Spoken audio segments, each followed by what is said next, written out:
Hello guys, আসসালামু আলাইকুম। অনেক দিন পরে আপনাদের এখানে একটা রেসিপি নিয়ে আসছি। আজকে সবাই যে রেড বিনস রান্না করব, এটা সবাই জানেন, সবাই অনেক দুই রকমের খাওয়া যায়। এখন আমি আজকে আমার মতো রেসিপি করব, আমিও ফার্স্ট টাইম। আর আমার যা করতে লাগবে, এখানে আলু, টমেটো কুচি, কাঁচামরিচ কুচি, ধনিয়া পাতা, আদা বাটা, রসুন বাটা, এই লাগবে। আজকে আমি প্রথম স্টার্ট করব আমার মতো করে। আপনারা করে খাবেন আর কেমন হয়েছে আমাকে জানাবেন। তাহলে স্টার্ট। প্রথমে আমি এখানে একটু তেল দিয়ে দিব, তারপর এখানে পেঁয়াজ কুচি,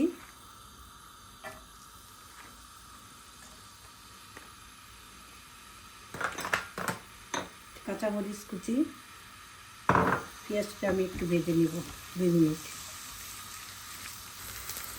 পেঁয়াজটা একটু হয়ে গেছে, এখন আমি দিয়ে দিব এখানে টমেটো কুচি। টমেটো আমি সবগুলো দিব না,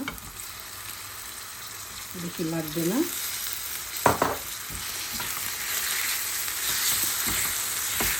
আপনারা সবাই বাসায় করে খাবেন। আজকে অনেক রোদ উঠছে বা অনেক ঠান্ডা, আজকে রমজানের স্বাদটা প্রথম নিব। 1 মিনিট টমেটোটা হোক।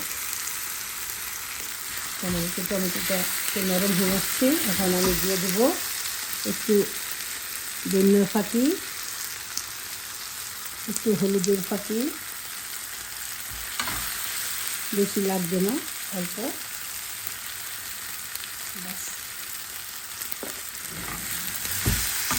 একটু আদা বাটা, একটু রসুন কুচি। আমি রসুন একটু শক্ত দিয়ে দেবো, আদাও শক্ত দিয়ে দেবো। 1 মিনিট আদা রসুনের পেস্টটা গন্ধ একটু চলে যাবে। একটু সামান্য একটু পানি দেবো, সামান্য একটু পানি।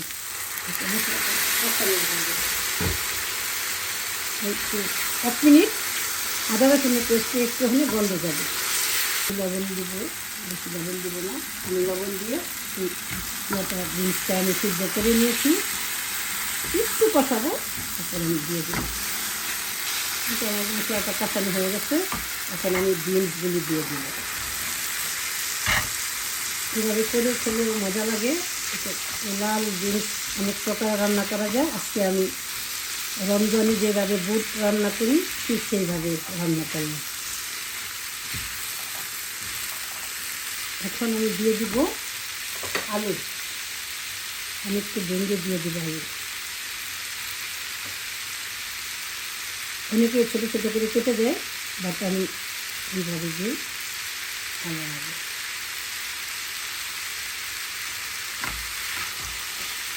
আর 1 মিনিট হবে, এটা একটু মিশাবো, তারপর ধনিয়া পাতা দিয়ে মিশাবো। আমি ধনিয়া পাতাটা দিয়ে দেবো, পুরোটা ধনিয়া পাতায় দিয়ে দিলাম। ধনিয়া পাতা দিয়ে টেস্ট একটু নাড়াচাড়া করবো, 1 মিনিট আমার এটা হয়ে যাবে। এটা আমার প্রায় হয়ে গেল। কালারটা খুব সুন্দর আসছে, খেতেও হয়তো মজা লাগবে। আমিও ফার্স্ট টাইম, আপনারা করে খাবেন আর আমাকে জানাবেন কেমন হয়েছে। আজকে রমজানের ইফতারের মতো আমরা খাবো।